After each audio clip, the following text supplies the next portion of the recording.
So, before we were recording, I'd hit the Zoom link that you sent to be part of the call. Realised I had to grab something because I'm going to be talking about something I quote-unquote played called a Bitzee, and it makes noise, etc. So I went to grab that.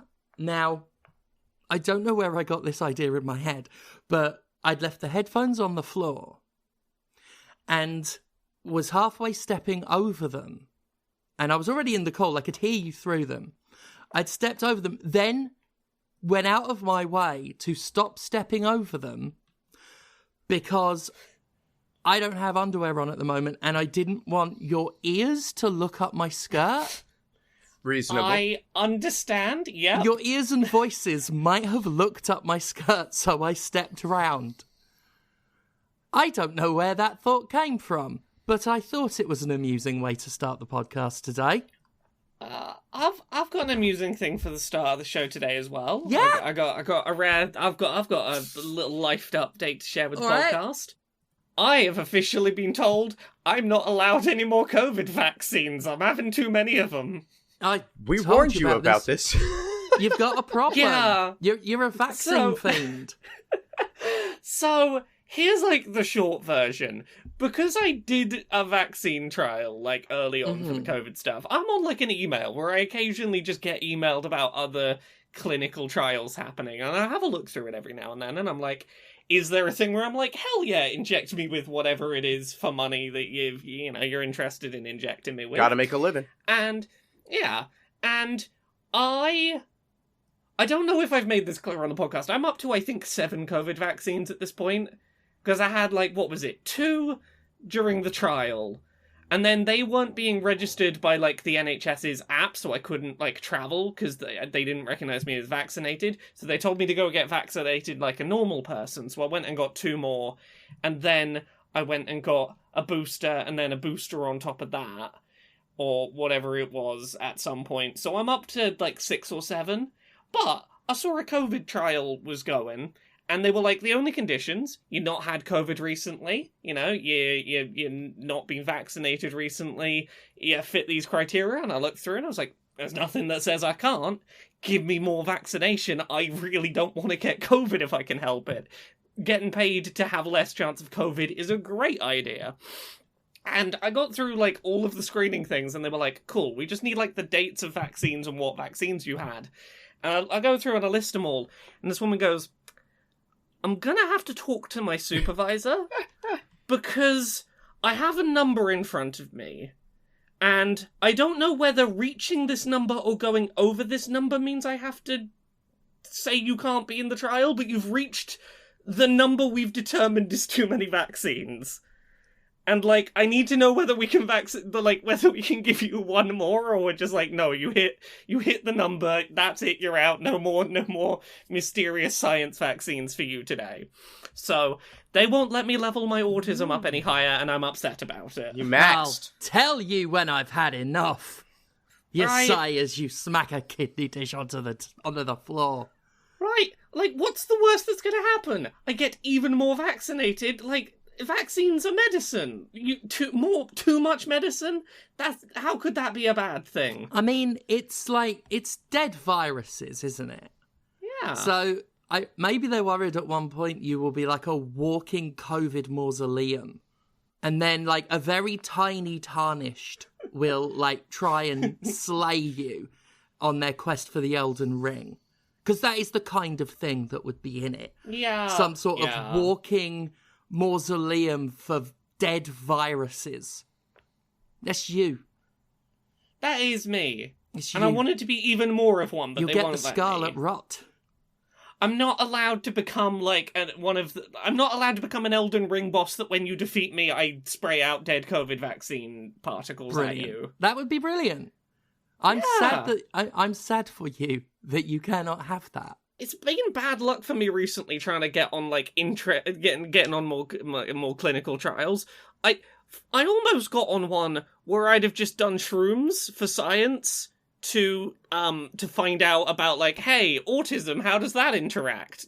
let's look at your brain while you do shrooms. But apparently being on HRT as a trans person, it interacts with one receptor that also mushrooms do, so they're like, nah, we can't do that one. And I was like, I nearly got on the one where they just give me drugs for science. Wow. It's unfair. Let me have drugs for science. I want to help you learn what drugs do for science. Yeah. Like, surely there's some, like, unethical enough doctor out there that wants to see what happens. Wants to see what kind of, like, creature will emerge. Contact the CIA. I know they've got someone. Just be like, I've got a willingness to be full of dead viruses and have weapons-grade autism. Shoot me up. Not that way. Like, I know what you CIA guys are like. Like, I mean with syringes, please. Oh, they're into that too. Yeah, very much so. They're into all sorts of drugs, you know, trialing them, trafficking them, whatever. It's the CIA. It's a fucking party over there. That's their unofficial motto. The CIA. It's a fucking party.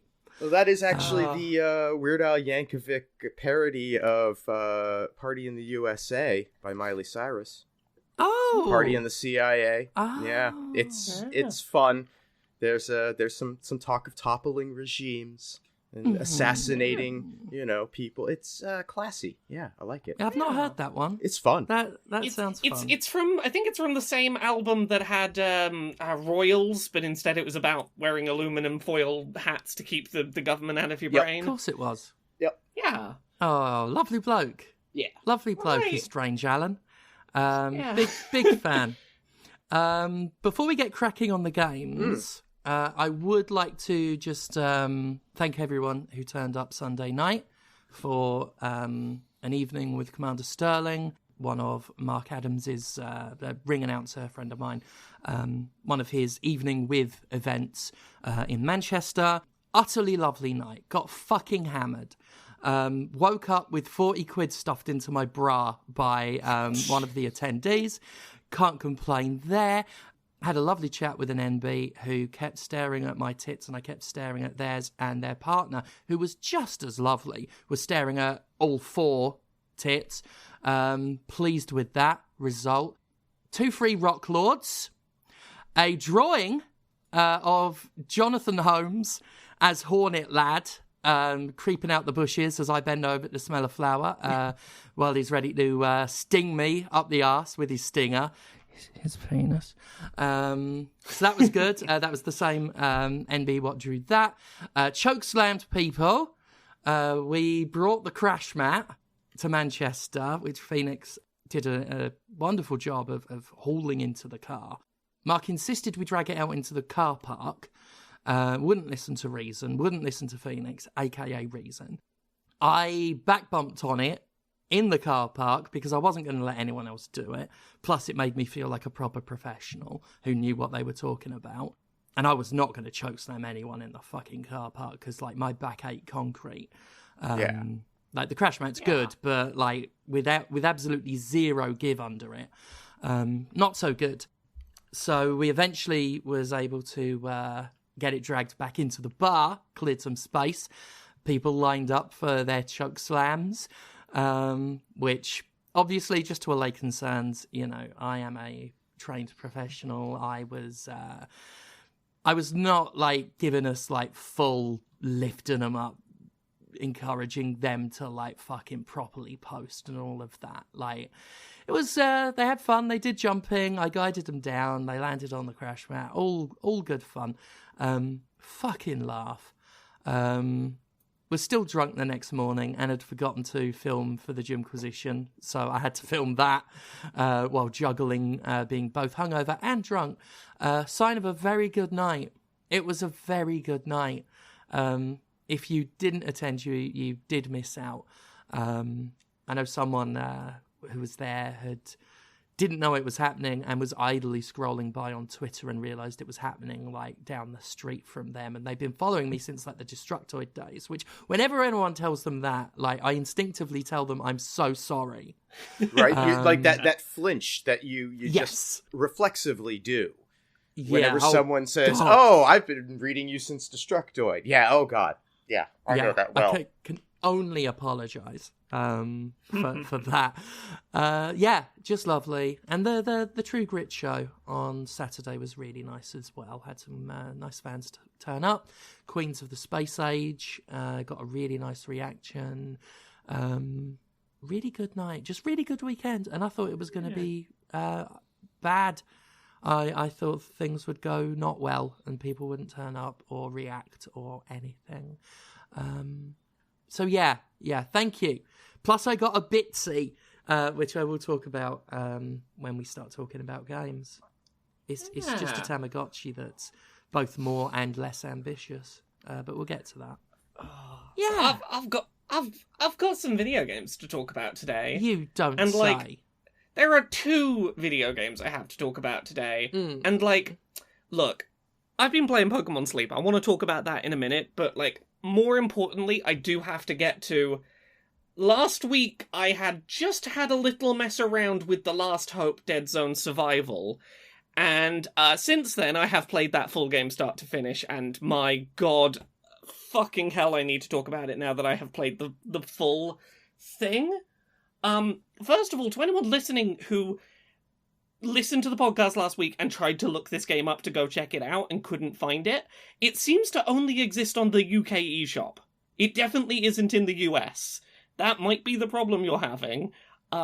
Thankfully, the Switch is region free. You can make a UK account without too much difficulty. It's not worth the fucking effort. There are 2 things I want to say about this generously described Last of Us knockoff. First of all, there is an eShop description for this game. It wants you to believe it is a summary of some of the things that occur across the game. No, it's a fucking walkthrough. I'm gonna read you the walkthrough of the game that is on the store page. Journey to the library to save an innocent girl from reckless zombies. Head on to the pharmacy to secure vital medical supplies. Explore the police station to arm yourself with powerful weaponry, and venture into the dark depths of the metro tunnels where unexpected horrors await. That is the game. That is the 4 objectives. That's the whole game. I mean, the game has because obviously after you told me about it, I immediately ran to the eShop to gleefully check it out. How could you not? Yeah. It was only on the UK eShop. Luckily, I did have a UK account that I'd set up. I say luckily, it's really easy to set that shit up, and I've got UK payment options and that since moving back. But I already had an account for when I set up the 3DS I bought not long ago. Got it. Was messaging you the whole time, Laura, while playing it. Mostly, what the fuck is happening?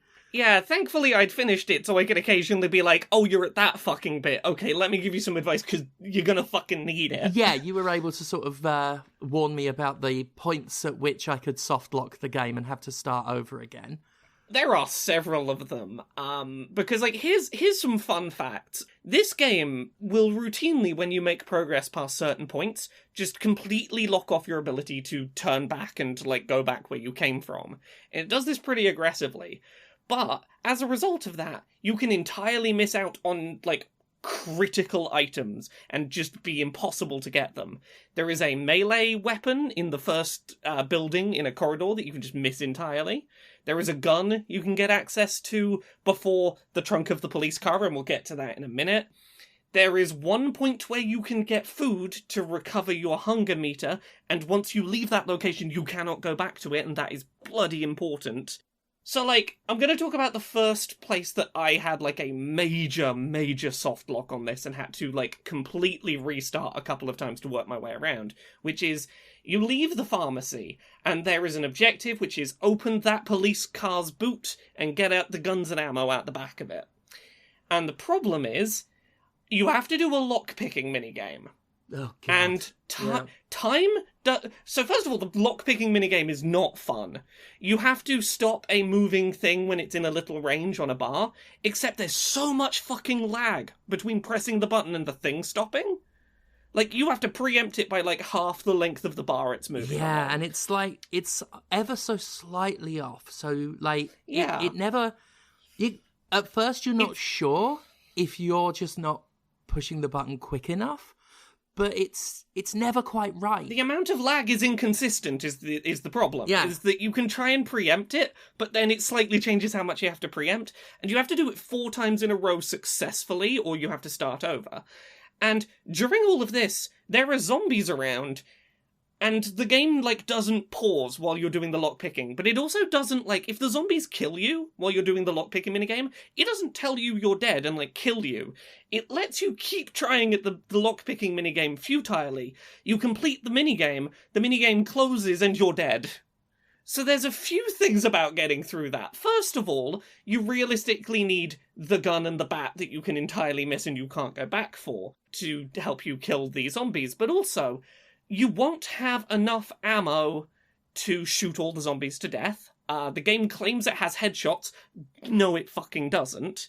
So you will have to do some melee attacking to kill some of the zombies to safely open the boot of this vehicle.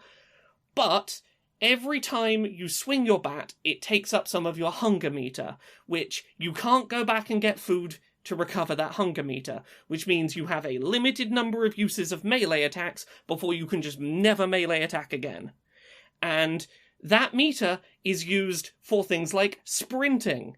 So if you have at any point up to this point in the game ever sprinted to just try and get somewhere a bit faster, I don't know, if you got soft lock the first time you got there and are trying to run back there to do it again, you will just not be able to swing your melee weapon, meaning that this will be impossible. So you have to never use any of your stamina affecting things until this moment to have enough hunger left to do the melee attacks to get the guns out the boot. And my god, this section killed me. The thing that truly offends me about it, though, is, there's nothing this game particularly does that someone like me, who made a career out of playing shit games on Steam, hasn't seen before. It's basically almost impossible to differentiate from an average asset flip. It stands out because it's on the Switch, and it's positioned as a shameless rip-off of The Last of Us. But that last point is what offends me. As I wrote in my review on the Jimquisition.com, it's not even a rip-off. It's a rip-off of a rip-off. It's a fake rip-off. Because when you play it, it's just an asset flip. It doesn't actually, with its weird time travel shit, the only ways in which, and just generic zombies, the only ways in which it rips off The Last of Us is with the character model of the girl that looks like Ellie and the artwork that's on the eShop. Yes, 100% agree. This game is so lazy. It's counterfeiting the idea of a counterfeit to get free press, which obviously worked. We're talking about it here. It made lots of headlines. I reviewed it. It worked, but that doesn't make it any less offensive. No. There is being a lazy, unoriginal hack fuck, and there is being such a one that you're pretending to be an unoriginal lazy hack fuck when you're actually several degrees lower than that. There is a reason this game has no credits, and it's because whoever shat it out was at least smart enough to not attach their name. I wouldn't want my name attached to a game that the control scheme lists this button is for weapons rather than weapons, or that could not remember the name of the fucking girl. Yes. She is routinely, what is it? Amy and Eva, I think. Eva, Eva, like that. Eve and Eva. That's it. There it's Eve and Eva. And sometimes it'll be on screen at the same time. The speaker tag will say Eva, and she will say, "Hi, my name's Eve," while the speaker tag says fucking Eva. Good lord. I mean, all of the written text is word salad at points. And we're in an era now. You don't want to hear about his daughter who has yet to come yet. Yeah, that bit where she says her name. Oh, yes, just like my yet-to-come daughter. Yeah, we're in an era now where increasingly people are going to suspect shitty games and things like that of being, made by AI. This is one of those games where, if you told me at least the text was AI generated. I wouldn't find it hard to believe. There's that door, of course, that says press E to open on the fucking Switch. Yep. I messaged Laura about that one because I wasn't sure if there was a way to unlock it. Oh, no. You know how much I tried to unlock that? I plugged a USB keyboard into my Switch's dock to see whether that would do it. Like, I tried to interact with that. Nope, it's nothing. It's an asset that they forgot to delete a message off of. The only thing that really stands out, if we divorce it from like what it did to get attention, the only thing that makes the actual shitty zombie game stand out is how the game becomes, after a couple minutes, just like one of the worst shit escort missions you could hope to play. Yes. You're being followed by this 4-foot burden. I've never escorted a more annoying character in a video game. She lets you get like several yards ahead before she follows, at which point she follows at a casual stroll, casual jog, let's be fair, described in my review as a pace that could only be described as suicidal. If a zombie gets even a little bit near her, she just stops and cowers, while the zombie just murks her. Yeah, so there's this whole section just after you finally unlock that boot where you got to run to the police station, and there's limited ammo to do quite a lengthy run. What I eventually worked out was the only way I could make this doable was to run toward the police station with the camera completely facing, like, not where I was going, so I could keep an eye on her, and only shooting and killing zombies that got close enough that she just went comatose and stopped moving. Like, if a zombie gets close enough that she stops moving, I'll kill it. Those are the only ones I have the ammo to kill. Yeah. And that's it. Yeah, you have to guess, like, which zombies you actually need to kill. But yeah, just to return to the bit that stands out, not for any good reason. This girl, like I say, takes ages to follow you, only ever follows you, and does so, like, miles behind you. Except for a bit near the end. Oh my god. About 25 minutes in, where... I'm so glad that I'm not the only one who had this fucking experience. You're in a corridor. And there's a door that leads to a room that has, like, more zombies in it than you've seen in one interior place at once. Like, it's like fucking at least a dozen, possibly like 10 zombies.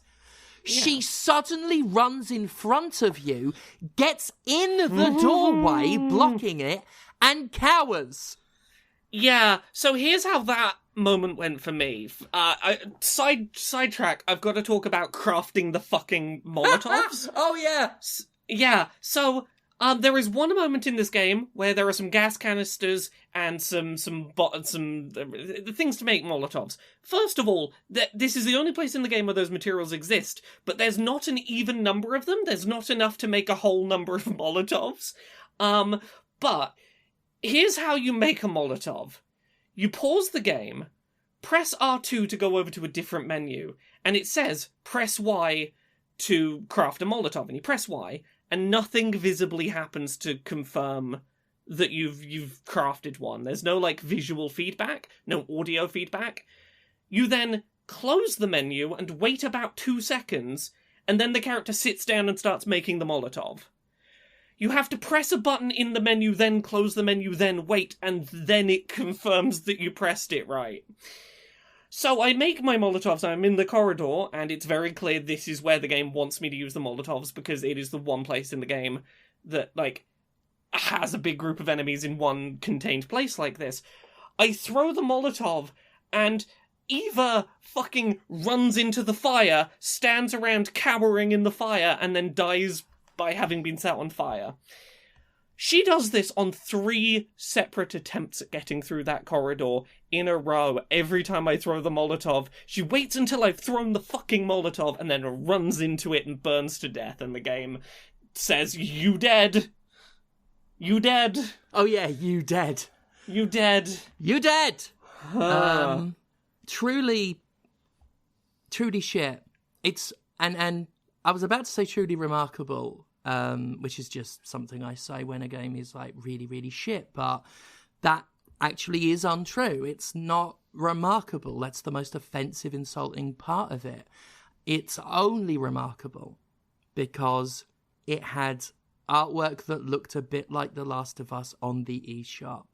Outside of that, it is another shitty asset flip that is a dime a dozen on Steam, and I am genuinely offended by its existence, for the simple fact that it had the sheer fucking temerity to pretend to be a lazy, shitty rip-off, and it wasn't even that good. It wasn't even good enough to be that. Steph, I have one remaining question for you, Yes. and this is about a feature that is listed on the eShop page. And, I could debate most of the things on this list. I could argue I don't think there were immersive graphics or engaging gameplay mechanics. But I think the most egregious one on this list is meaningful choices. Now, even putting aside meaningful choices, can you think of a single choice this game had? Turn it off. I think that's the only choice that would actually mean something positive for your experience. Yeah. Is if you turned it off before, you reached the thrilling conclusion of walking across the room, and then getting dumped back into the main menu, before the 30 minutes it takes to get there. Possibly including the time it takes to replay from the beginning after you've soft-locked yourself.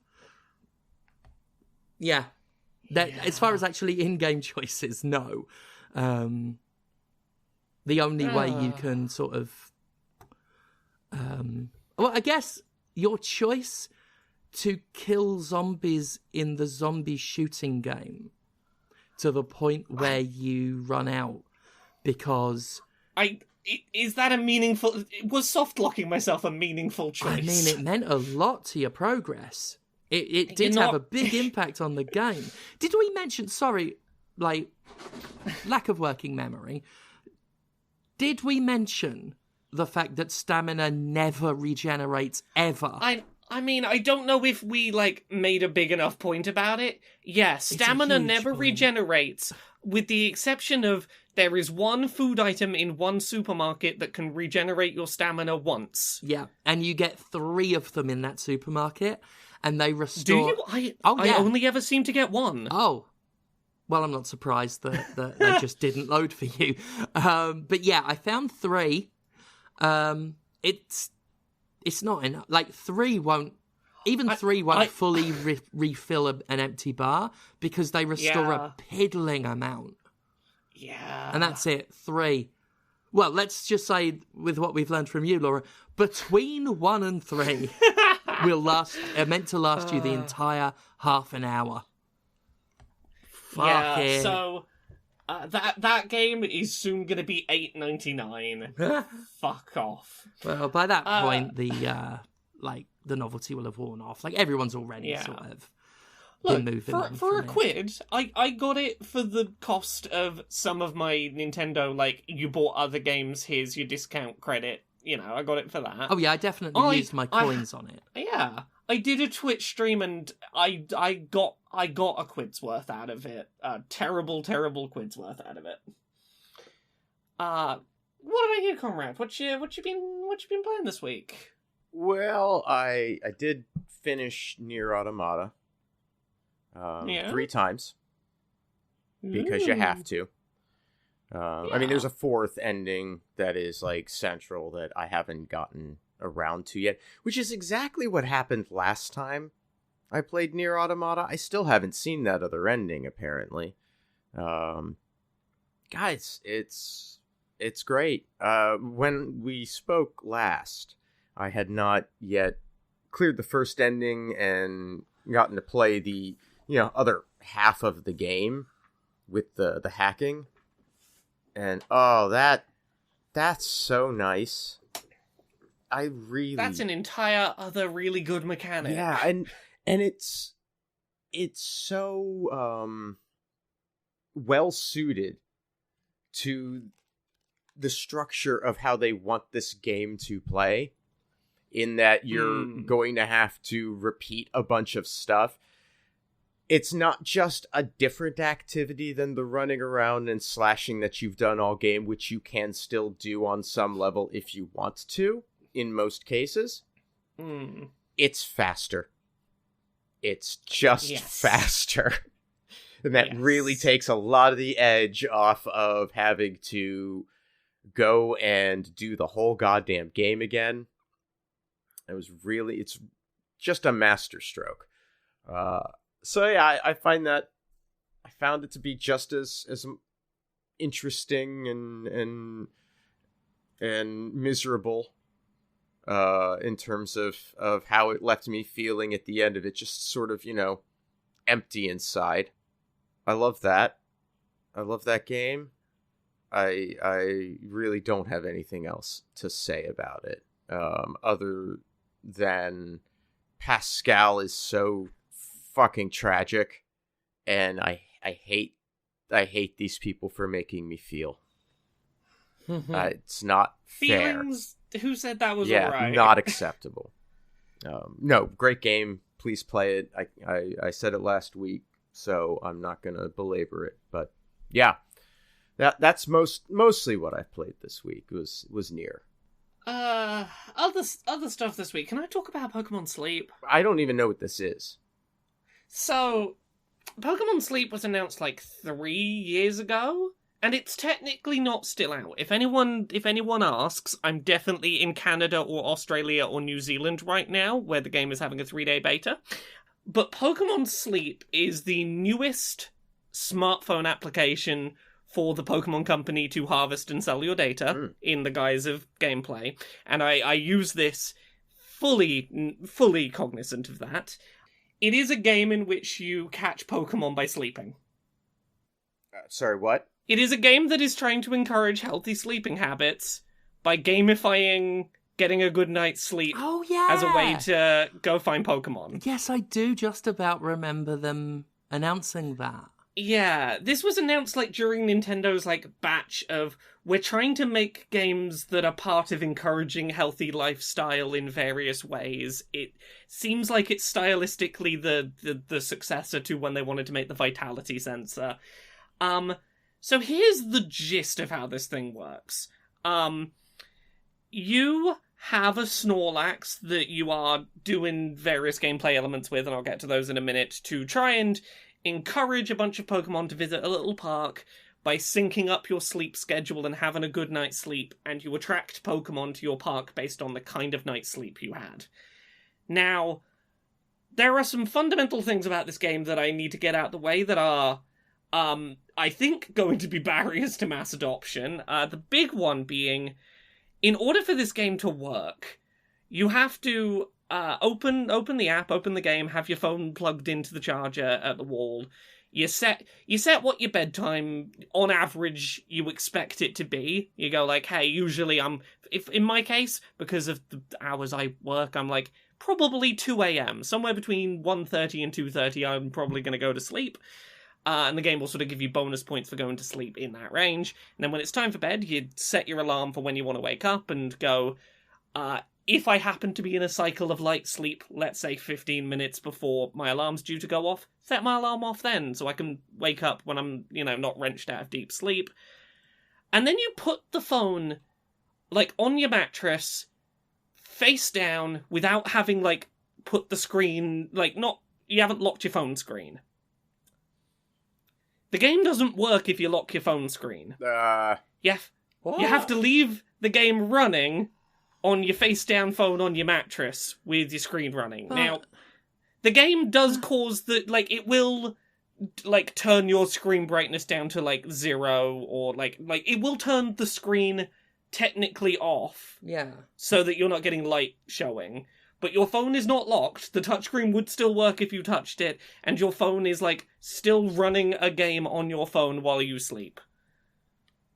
On your not locked phone. And that's not ideal. No. I would say no. That is not ideal. That's...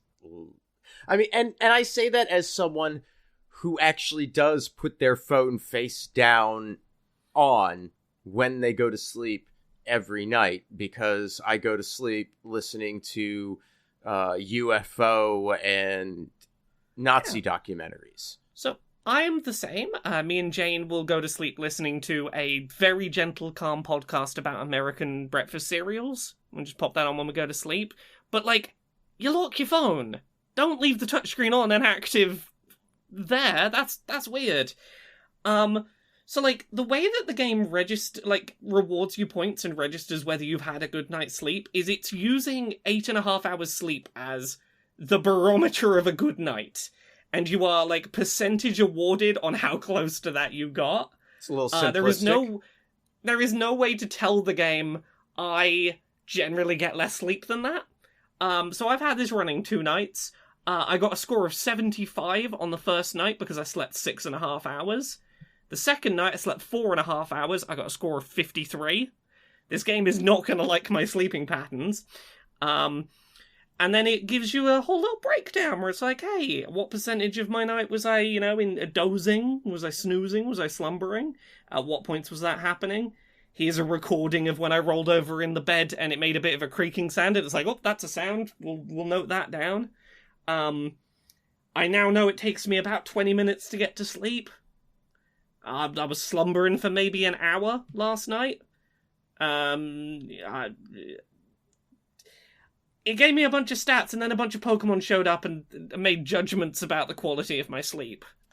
Brilliant. So, like, oh, you had like this kind of night's sleep. You've got a fucking Wobbuffet showing up now. Wobbuffet is your sleep demon. That's you slept like a Wobbuffet last night. I mean, don't read into it too much. You make a point there.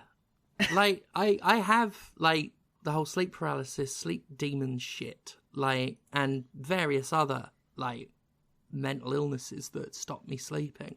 And I don't want to be shamed for that by a Pokemon. You don't want to be told you slept like a Wobbuffet with lipstick on last night? Yeah. That was your sleep style? Like, I mean, some would argue I look like that when I'm dolled up, but I do not need an app to tell me that. So, well, my wife has sleep apnea. Yeah. You know, she uses a CPAP machine at night, and that she does not. She wakes up in the middle of the night because the mask gets adjusted or whatever, and it's not her fault. It's You don't want a catalogue of exactly what times in the night. With recordings, the sleep apnea mask came off and had to be readjusted. You actually do want that, but you don't want to send it to Niantic. You want to send it to a doctor. So, whether you believe it or not, the app, allegedly, the recordings of you sleeping only stay on your device and are not part of the data that they're harvesting and selling. Sure. So you alone have recordings of, oh, yeah, that was me having a go. Oh, it was 2:42 that I had to adjust the mask. And that is data you would have if that was useful. There is some more game to it. Like, 3 times a day, you can, like, make a little meal for your Snorlax, and you can feed berries to your Pokemon and stuff. Now, this is not a good game in terms of, like, mechanics or any of the things I've said here. I cannot deny the fact that it's been kind of nice to have an app that has done the, like, wake me up when I'm in a light part of sleep anyway thing. Mm-hmm. I have woken up feeling a little less wrenched out of sleep the last couple of mornings using it. And also, as someone that likes Pokemon, there is something, and I recognize this is, like, my terrible capitalism-rotted brain here, but, like, it was nice to wake up and there was like, oh, there's a sleepy little Mareep there. I had a sleep and now there's a little Mareep doing a kind of sleep, and okay, that's actually kind of sweet. I got like 5 minutes of Pokemon because I went to bed on time. Good for me. I'm baffled by this thing's existence, but like, I'm gonna keep using it despite the knowledge that like I am being data farmed.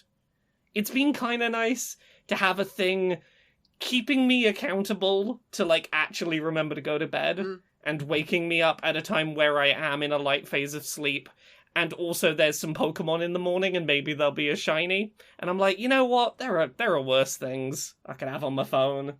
Yeah. it's weirdly found a place in my life the last couple of nights, despite being a very transparent way to harvest sleep data. Huh. Yeah. All right. It's not for either of you, No. but I haven't disliked having it. I'm glad that you got something out of it. Yeah, and I do really recognize the value of that. Linda was off work all last week, and as a result, we just sort of stopped adhering to as close a sleeping schedule as we had been. We wound up going to bed hours later than usual. I woke up hours late a couple of days. That I didn't realize, having spent the first half plus of my life, like 3/4 of my life as a night owl, I didn't realize how much I have adjusted to and appreciate being up relatively early in the morning. I'm more productive then, it's been really, really frustrating to not be that way. So I can definitely see the merit there. Yeah, and like, look, I've used this for 2 nights. It would be a while before I'd have a sense of, like, whether this actually sticks. But, like, the place that this feels like it could definitely have in my life is, I have ADHD and I tend toward just, like, staying up really fucking late and, like, forgetting to pay attention to the time and just, like, get myself to go the fuck to bed. And I also am bad at recognizing that, like, I know on paper the work schedule I have means that I don't get as much sleep as I would do. If I didn't have to set an alarm, my body wants more sleep than I am giving it. And that is a regular occurrence, and I recognize that. But it is a different thing to have a little reminder going, hey, it is coming up to 2 a.m. and, like, hey, dopamine will give you slightly boosted odds at a Pokemon you like that might be a shiny showing up if you get to bed on time. Like, I'm a little dopamine fiend. If you give me a better chance at Pokemon showing up, yeah, I'll be well behaved and go to bed before 2:30 in the morning. Having a number that I wake up and, like, I actually have to think about the fact that, like, oh yeah, no, the most sleep I've had so far this week was, like, 6 hours, and that's probably, I should probably catch it and, like, have a little bit of a longer sleep at some point this week if I can time it. That's not bad info for me to have. And it's not bad to give me a little bit of dopamine to encourage me to, like, maybe let myself have a bit more sleep every now and then. Yeah. What about you, Steph? What you played this week? Right. On the way home from True Grit on Saturday night, it was like 11 or something, like close to midnight. There was a Tesco open. I needed something to drink and everything. Battered, chronic pain, was terrible this weekend. Was limping around. Desperately wanted to go home, wanted to get a drink and just get back in the car. So obviously I wandered into the toy section and found this thing. It's called a Bitzee, Bitzee. It's basically a Tamagotchi with a gimmick. Now, I like my virtual pets, so I was quite curious. The gimmick is, right, it's the first virtual pet you can actually touch. Oh, I thought that was Jonathan, but apparently it's this. So it doesn't look like your usual virtual pet. It opens up. It's more like a box that you'd put a ring in, it's exactly like that. One of those. It even feels like it, with that slight bit of resistance when you open the lid. The kind of thing you'd expect to find an engagement ring in or something. You open it up, and by touch, what they mean is it gives the appearance of the virtual pet, whether it's a cat or a dog or whatever. It almost looks like a hologram. And it's kind of a really cool effect. In this box, there's this, it's flat, but it almost looks like it's broadcasting up from the bottom. It's not. What it is there's a flat little flap that flaps really quickly up and down and has, like, lights on its edges, which draws an image of the animal. And you press the flap down, push it down to, like, pet it. And you can, like, holds the thing upside down, or like different directions, and it will make the animal move in those different directions. Like if you hold it on its side, they'll like tumble off quote unquote screen and then just scurry back. It's a very cute idea. I kind of like, I love it as a gimmick. It's only held back by the fact it's not got a lot going on after that. You can feed it, you can pet it, and you can do these little gimmicks like rolling it around and that. Every now and then, it'll text you, and it'll have some poo to clean up, or it'll ask for food or ask to be pet. But it only seems to work when it's open. So it's not like a proper Tamagotchi where you've got to actually care for it. So once you open it, there's not a lot to do. It tries to mitigate that by having 15 animals that you collect and care for all at once. And you get those by evolving the animal you start with. It starts as a little animal, then there's a bigger animal, then has a third evolution where it's got some little gimmick to it, like the cat evolves and starts wearing a dancing outfit. The snail evolves until it's in a little race car, which is cute. The final evolution has a really bad minigame attached. Like the dog, which turns into an astronaut, it has like a Flappy Bird kind of game. But because it's this small little projection with like a furry touchpad thing, it's not very responsive. It's not very good. But when they hit that evolution, they'll give you a snack, which you then feed to attract another animal, and you end up with 15 of them. The idea is super cute. I'm not sure it's worth 30 quid for what it is. There's a lot of potential in it, and the effect, while kind of simple, is genuinely cool. Yeah. The image of this, like, animal projected so it looks like it's like floating in front of you is really fucking cool. But they didn't think any further than you push on the flap and pretend you're petting it as a result. If there was a bit more to it, and if it didn't completely go to sleep when it's closed to the point where you don't feel like you're actually doing any caring for it, there'd really be something to this. I really kind of... I love what it is trying to be, and do have a sort of fondness for what it is. Wouldn't recommend it, even if you're into virtual pets, because it's just not quite there. But I'm glad I checked it out. It's a cute little thing. So, not quite a video game, but you know, I spoke about my Tamagotchi before, and it's adjacent enough. Yeah, I think that's close enough. It's interesting. Basically, if you see it in a Tesco Express, it's got a little tab attached to the box so you can try it, and you'll get about the same amount of joy. So if you're in a Tesco and you see a Bitzee, pull the little tab, be a bit mesmerised and impressed by the projection, and then just, like, go about your business. You know, go get a sausage roll or whatever. You will get about the same. But it is a really nice effect. You played anything else this week, Conrad? Well, I did. So I was on Game Pass on my PC, taking a look at what was there. And there's this, I guess you'd call it a survival community building game on there called Commonhood. And this is one of those love it in theory, miserable in practice experiences.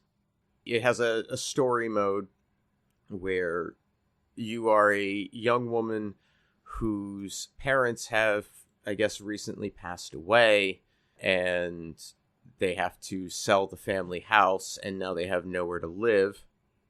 And they wander by the old factory that their parents had worked in, which had long ago closed, like 15 years ago. And you discovered that there are a bunch of people squatting in there. And so you move in and start crafting, basically. You're crafting.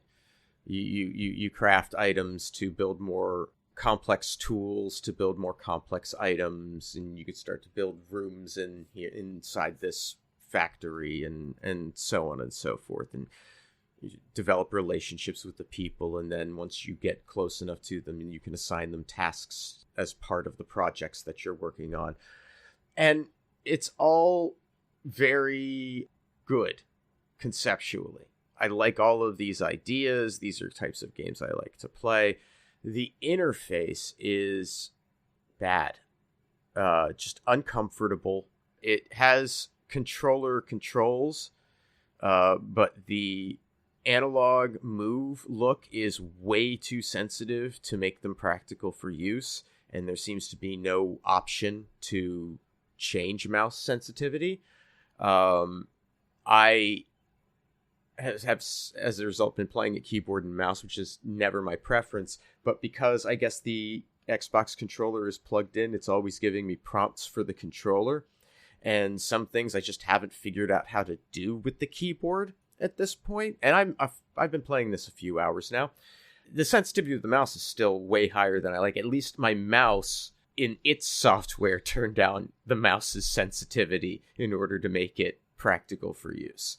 It's fiddly. It doesn't necessarily explain itself well. Sometimes the system will show you the outline of something as if you have clicked on it, but then will show you other information as if it is not clicked on. You can't tell if something is active. Sometimes it will show you something is active, and then you try to perform the action, and then it just doesn't work. It needs more time in the oven. It needed some people to look at its UI and say, this has serious problems. It's not release ready. Which is a shame, because it's clearly a small team thing, and I really am into what they are trying to do, and I'm going to continue to struggle to play it for a while to see where some of this goes, because I'm a glutton for punishment, I guess, because it really is. I'm unhappy as I'm doing this, but I'm so convinced that there is a nugget in there that I'm going to be really glad that I struggled for it, that I'm compelled to keep going, but I could never suggest anybody else do it. And that, it's a shame. But Commonhood, I check it out, I guess, if that sounds acceptable to you. It's a struggle right now. And maybe I will get more accustomed to its little idiosyncrasies, but I'm never going to probably think that they were well conceived or executed. So yeah. Neat. Yeah. Anyone else played anything else this week? I soft-locked myself in Aliens Dark Descent. Oh. I soft-locked myself out of my office closet. Oh, yeah? Yeah, I have no idea what happened exactly, but the latch is no longer responding to the knob. It's not actually locked, because if you lock the closet, and the closet can be locked, the knob simply won't turn. No, the knob turns. It's not grabbing the latch. And I can't get anything narrow and strong enough back there that's also, thin enough to get to pull the latch out manually. I'm going to have to call the landlord. Anyway, sorry. That's my shit. Tell me about your Aliens Dark Descent experience. No.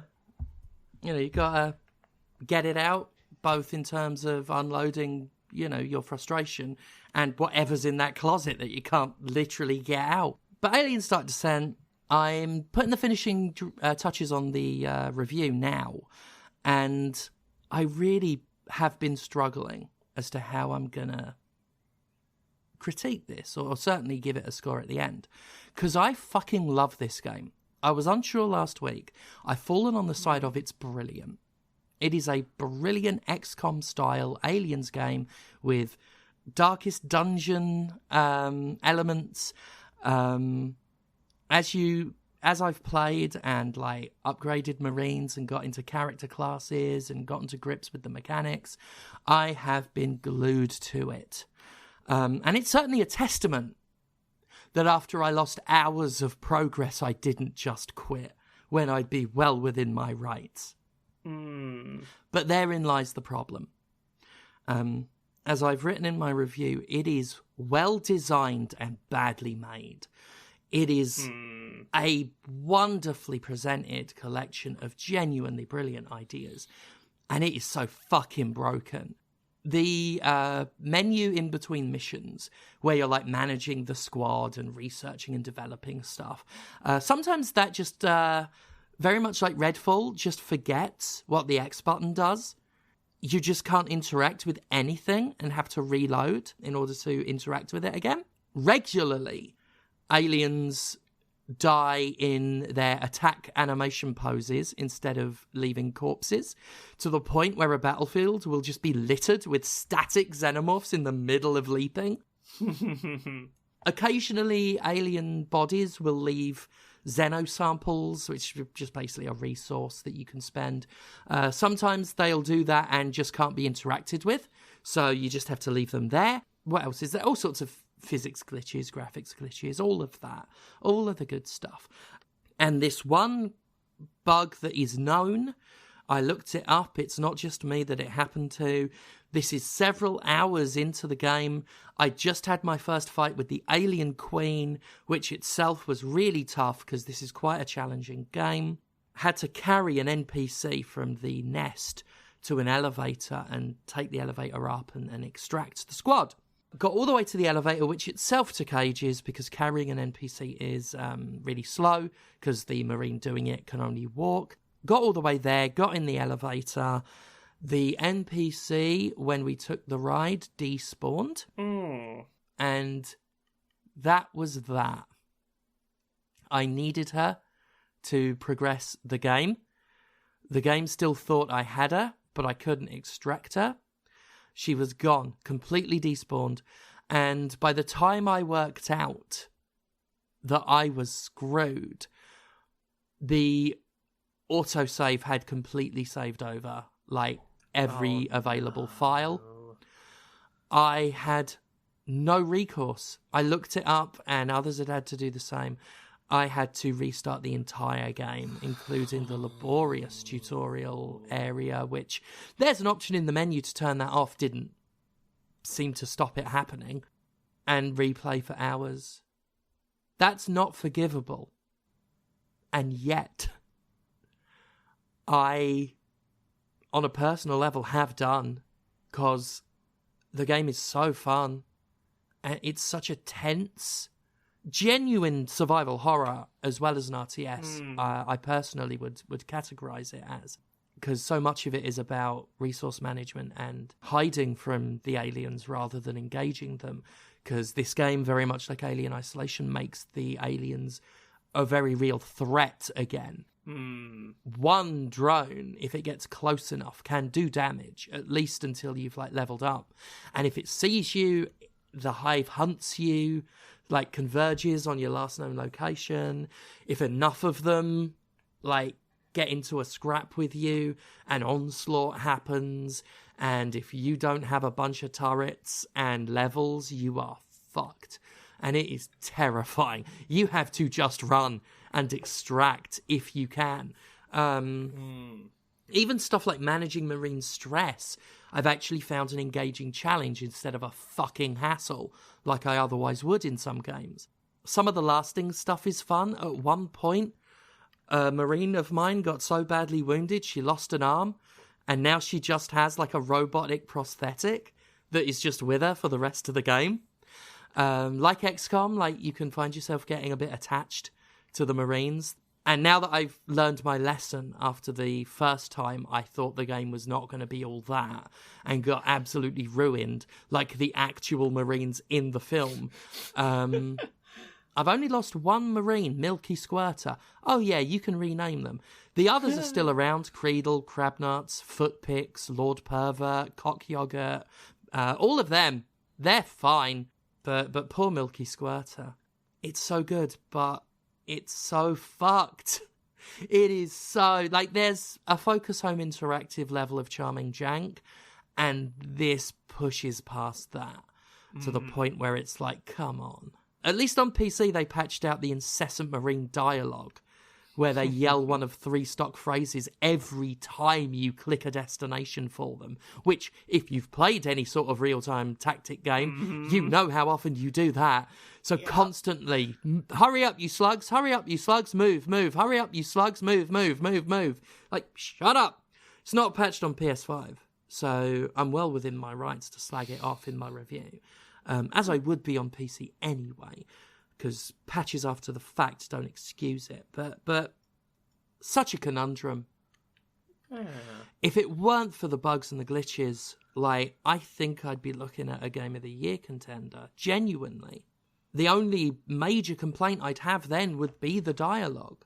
The gameplay I have found enthralling, but at the same time, I can't in good faith give any high recommendation or unequivocal, like, praise or high marks to a game this fucked, so undermined, and it's such a shame. It is a really good game at its heart that is, like I say, great design, poorly built. Yeah, real shame. Excellent game. Well, with that done, we got a couple of bits of newsy bits to crack through because we're rapidly approaching the deadline for Microsoft to acquire Activision Blizzard King, and as such, all hell has broken loose this week in terms of updates. A judge has denied the FTC's request now for a preliminary injunction against the Microsoft Activision Blizzard deal, which makes it basically guaranteed that Microsoft is probably going to close the deal and acquire Activision Blizzard King somewhere between the 15th and 18th, which would be Saturday and Tuesday of this upcoming week.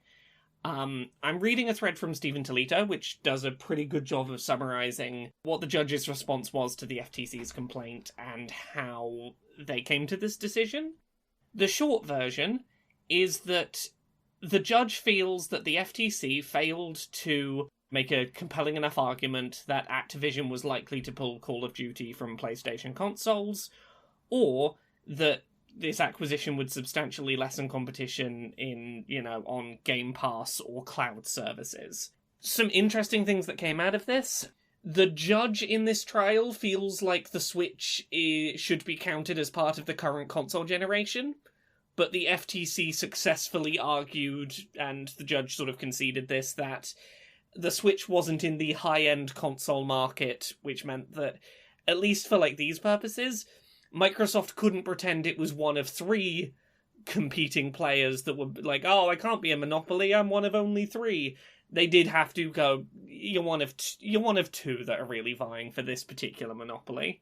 The FTC and the court felt that PC as a gaming platform was just not relevant to the discussion, was just not a relevant part of that discussion. Yeah. Which, I get that, but if your argument for not including the Switch in this generation is a power thing, it feels weird to not count PC. The judge apparently wasn't convinced by Microsoft's argument that multi-game subscriptions and cloud, Microsoft tried to go, game subscriptions and cloud things, they're things we do, but they're not the market we're in. And the judge wasn't particularly convinced by that. Basically, it boils down to the judge felt that there was no conclusive evidence that Microsoft would pull Call of Duty from PlayStation consoles. They acknowledge that Microsoft pulled Bethesda's games and made them exclusive, but basically pointed to, there is no example of Microsoft doing this with a multiplayer game. They have made agreements to not do so. We are willing to believe that they see it in their best interest to not pull it from PlayStation because it's multiplayer. The judge basically said, we recognize that, why Sony would be opposed to this, but we don't think that it's likely enough to cause a monopoly that, Sony has a right to stop it happening. The judge also didn't like the attempt to argue that 20% of PlayStation owners would just never buy a PlayStation again and buy an Xbox if Call of Duty went exclusive. They were like, you've kind of pulled that number out your ass, which maybe I don't think they've pulled that number out their ass. There is about 20% of people who own a PlayStation who only play Call of Duty on it, but the short version, the FTC still wants to challenge this, but right now they have failed to get this stopped. So for now it's going ahead. As many people have pointed out, this probably means the deal will close. The only regulator to have tried to oppose the deal officially is the UK's Competition and Markets Authority, which has been a bit of a back and forth today.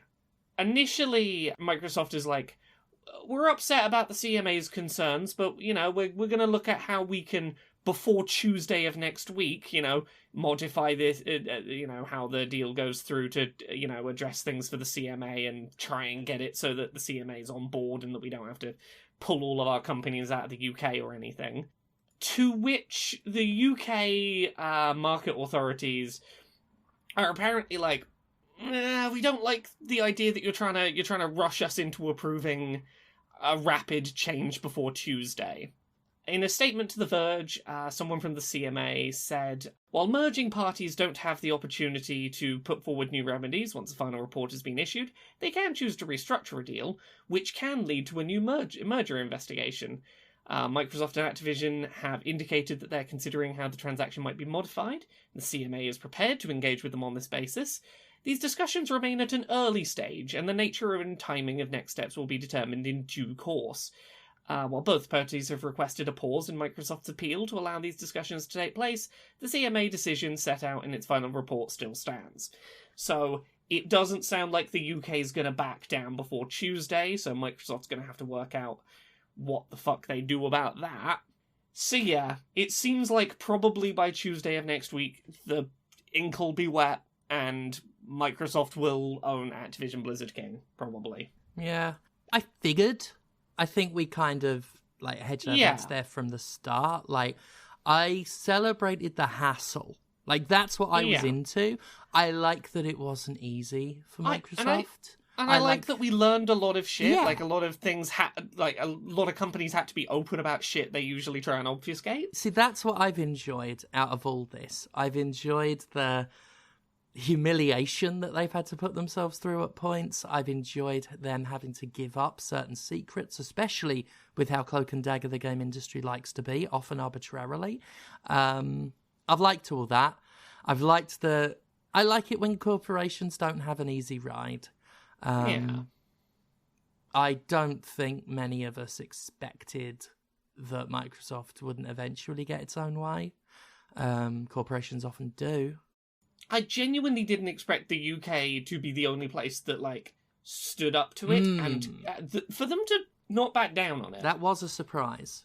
That was the most surprising thing. When the MPs started going, oh, you're making it look like we're not open for business as a country, that the CMA stuck to their guns, and I respect that. Oh, yeah. And if nothing else, it does mean that both Microsoft and Activision Blizzard King are likely to still have difficult times ahead of them in the coming weeks, because there is a country and a fairly sizable market that has not approved this merger, that they're going to have to work out what the fuck they do about that. Mm-hmm. It's going to continue to not be easy for them, but it is. And again, the FTC is allegedly looking to appeal this still as well, and everything is still kind of. It's gonna happen inevitably, but I didn't expect the FTC to push, but I didn't expect pushback, and I'm glad we at least saw some of it. Yeah, that's what it comes down to. I'm glad they had to work for it. Yeah, and soon we might have news sections on this show that don't have to be regular updates on probably one of the bigger acquisitions that this industry has had. It has been a long legal... Yeah. It's been Podquisition's version of the OJ trial, really. It's been important to be on top of what's happening. Sure. Because, it is undeniably one of the biggest, business side things that has happened in this industry in a long time. Sure thing. But we'll see what comes of it. Now, my only other takeaway is who wants to start a betting pool on how many hours it takes between the acquisition and Kotick taking his golden parachute and getting out. Because we do know that, as long as he sticks around until just after the merger, he gets his biggest golden parachute. Do we reckon 24 hours? Does he leave it a week? Hard to tell. From what I know, from what I've seen of him over the years, I could almost believe he's petty and small enough to where he'd want to stay out of spite. because he's so hated in gaming, and because people for so long, like myself, have called, hashtag fire Bobby Kotick. Like, that's become a hashtag, and that's something I kicked off. Do Microsoft want his name associated with them any longer than they have to? Yeah, because his name is only mud to us. Yeah, in the business world, he's adored. He is adored because they don't fucking care that he's a petty little bitch. If business cared about that, billionaires wouldn't be surrounded by the yes men they are, because they're all petty little bitches. He's a billionaire, he's beloved, he makes money, and whether he's hated by gamers and whether he oversaw horrific abuses at his company, it doesn't matter to these people. Plus, of course, they're gonna hide behind the whole Microsoft owns us now, we've turned over a new leaf, which a lot of people were instantly wanting to buy into because people don't want to feel guilty about the products they like to buy.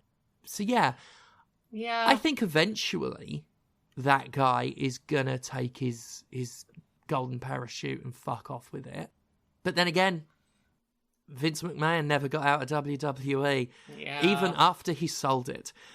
These guys love the power because they've got the money. They live for little else. Will Bobby Kotick have the level of notoriety and therefore power and influence that he has anywhere else? If he stays just on the board of directors of Coke, there's not a Coca-Cola community that's gonna get angry at him. Yeah. I'm not saying he will definitely stay. I'm saying I could see it happening for sheer ego reasons. I don't disagree. So a couple of other things quickly before we wrap up, and these are all, there's no silly story today, unfortunately. These are all just continuing to be like, fucking video game industry. A new report conducted by the Video Game History Foundation and the Software Preservation Network has revealed that 87% of classic video games released in the United States are now unavailable. Mm-hmm. Yep. What they mean by that is that they are not in print. They are not being copies of them are not being produced. The way they explain this is only 13% of video games commercially released in the US, in this industry's history, only 13% can be easily accessed today through legal means, whether that's through a re-release on modern platforms or an officially provided emulation service. But 87% of this industry's history remains unavailable through easy legal means. That is a huge amount of our history that is only accessible really through piracy.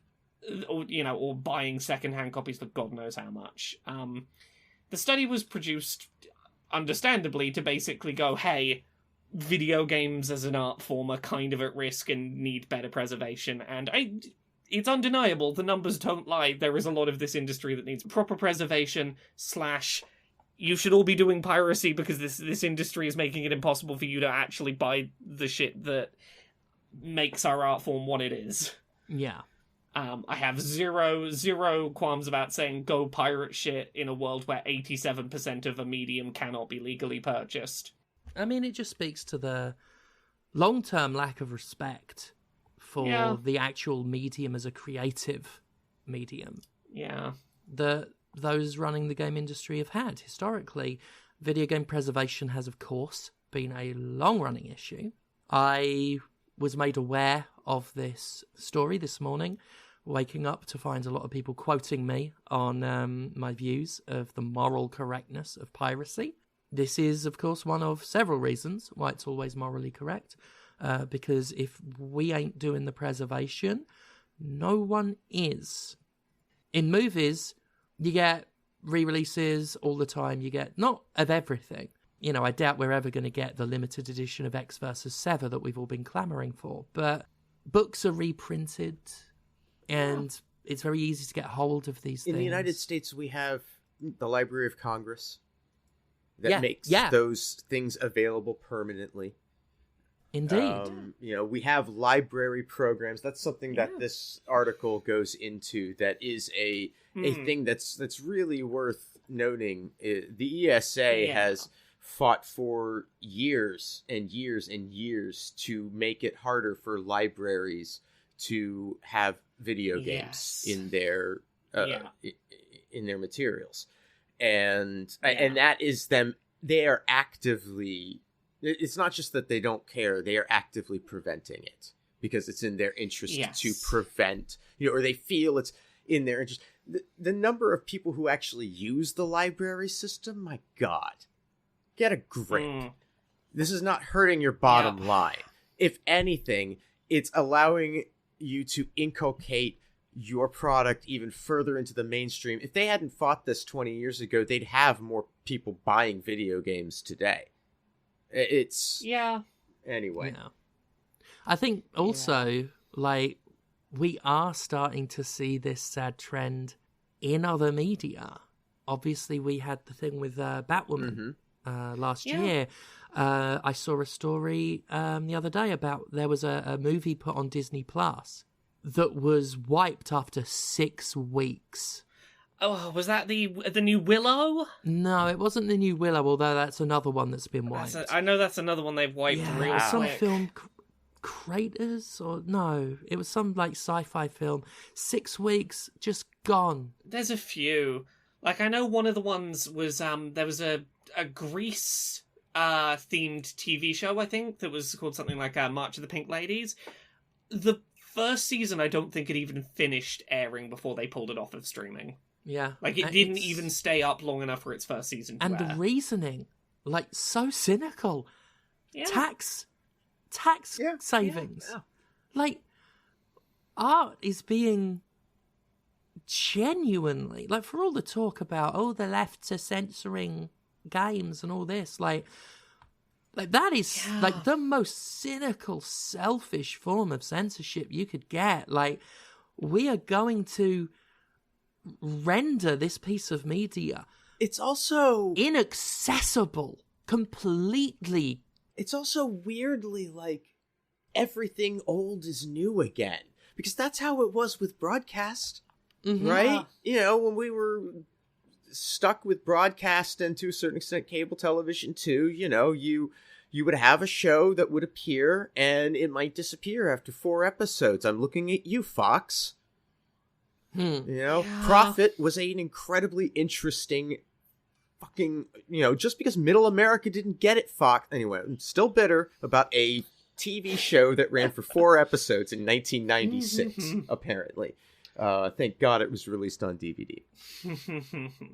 But yeah, this is it. We were getting away from that. That was the whole idea, wasn't it? Wasn't that what they sold us?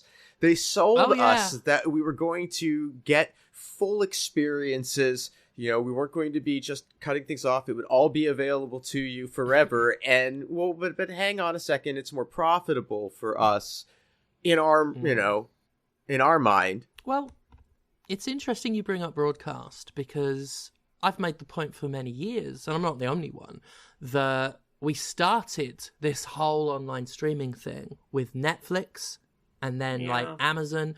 We had a few services.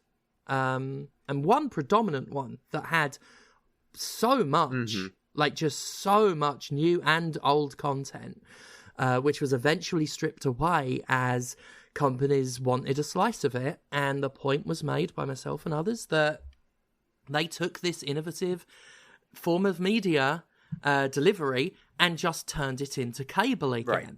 So, your point that, everything old is new and that this echoes broadcast feeds into that. It truly is becoming cable again, only way more expensive.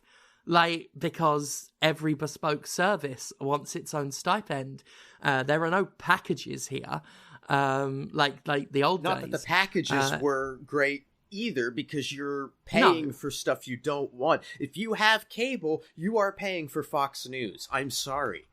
If you don't know that, you are paying for Fox News if you are a cable subscriber. That's how those contracts are done.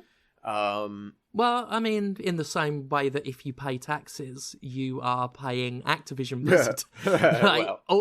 it's unavoidable that we're all, like, giving money to bad fucking people. Not that I'm saying, like, oh, get cable, it don't matter. Like, I wouldn't get cable for that and many other reasons.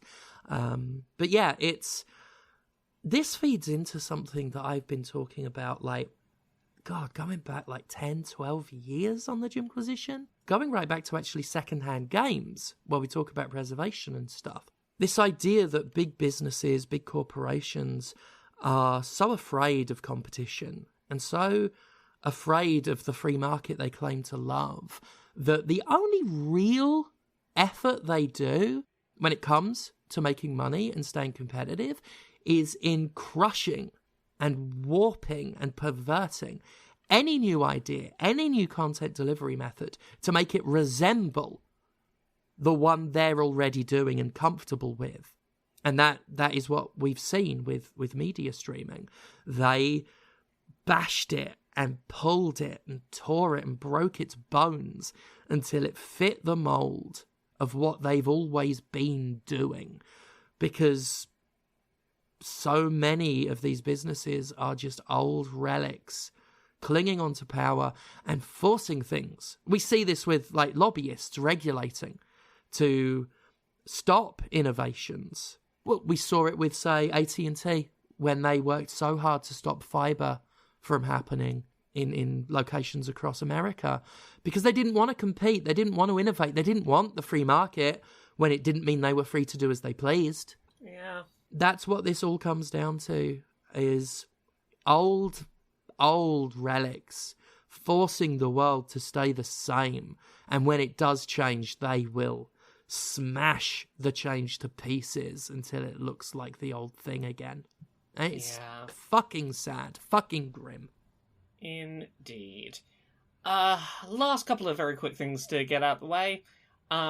Japan is now required as a country. Companies in Japan are required to annually report gender pay statistics within companies because Japan as a country has some problems with not putting women into management positions in companies and not paying them equally to men. And thanks to a report from Axios, we have some data on this year's Nintendo information about, gender pay differences. And what we know is that Nintendo of Japan has, this year, 4.2% of its managers are women, which is basically unchanged since 2021.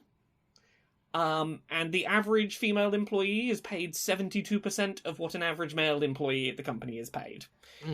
Now, Nintendo will give you an explanation as to why this is. Their explanation, to put it out there, is Nintendo as a company have historically held on to staff.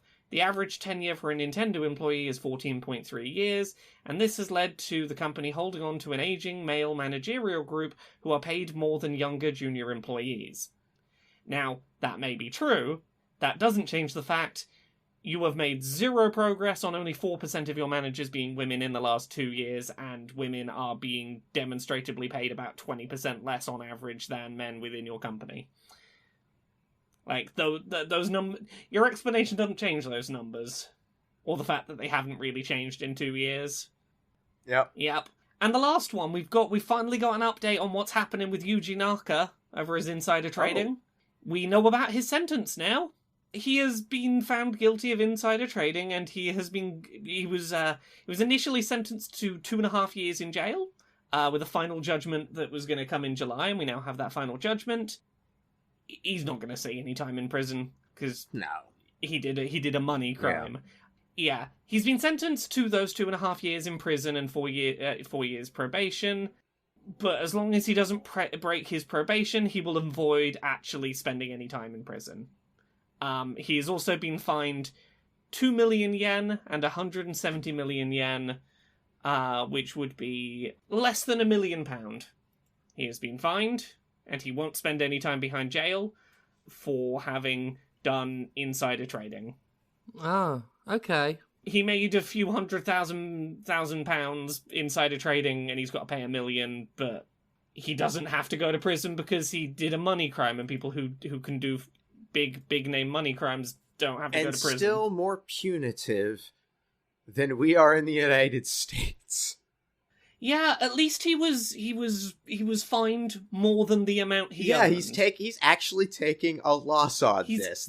He's taking a financial loss on having done a money crime. That's refreshing, because apparently you can kill tens of thousands of people by promoting a pharmaceutical and knowing how addictive it is and lying about that and make literal billions of dollars and then pay a few $100 million and walk away without doing any time here.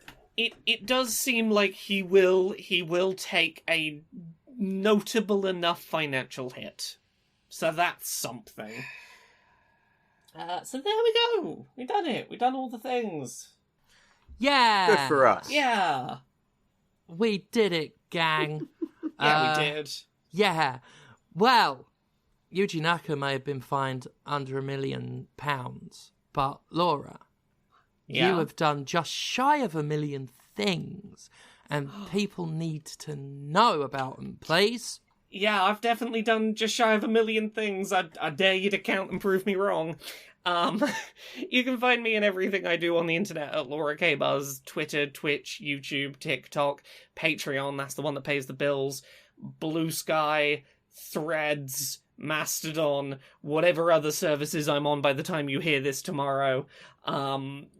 Just search Laura K. Buzz, you'll find me on all the things. That's it, just Laura K. Buzz, and I got a book coming out in October about happy autistic people, so look forward to that. What about you, Conrad?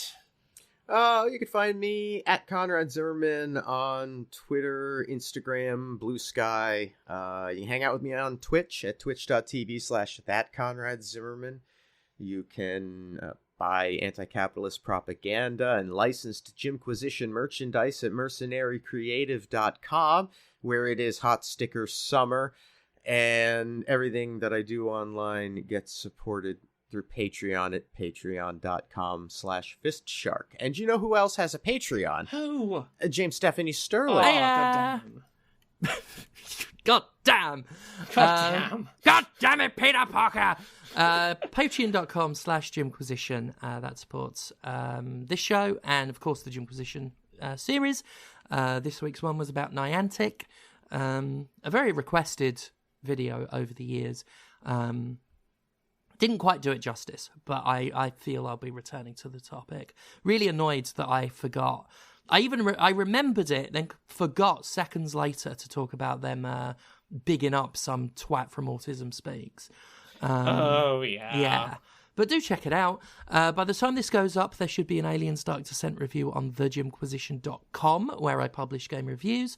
I also stream whenever I can at Twitch TV/Jim Sterling. My next upcoming wrestling date is not officially announced yet, but you know what? July 30th, Tidal Wrestling in Huddersfield. Sunny Huddersfield. I'll be at Tidal for that. The next confirmed public one is August 26th in Leeds, True Grit Wrestling. They may have announced the match by the time this goes out, but I'm not going to say it yet, but it is the one that I've been bigging up. Biggest match of my career, gonna be huge. August 26th, Leeds, True Grit Wrestling. That's about it. Thank you all so much for joining us once again, listening, sharing, supporting the show, all of that. We'll see you again next week, hopefully. Yeah, you'll join us, won't you? Yeah. Yeah. Bye. Bye. Bye.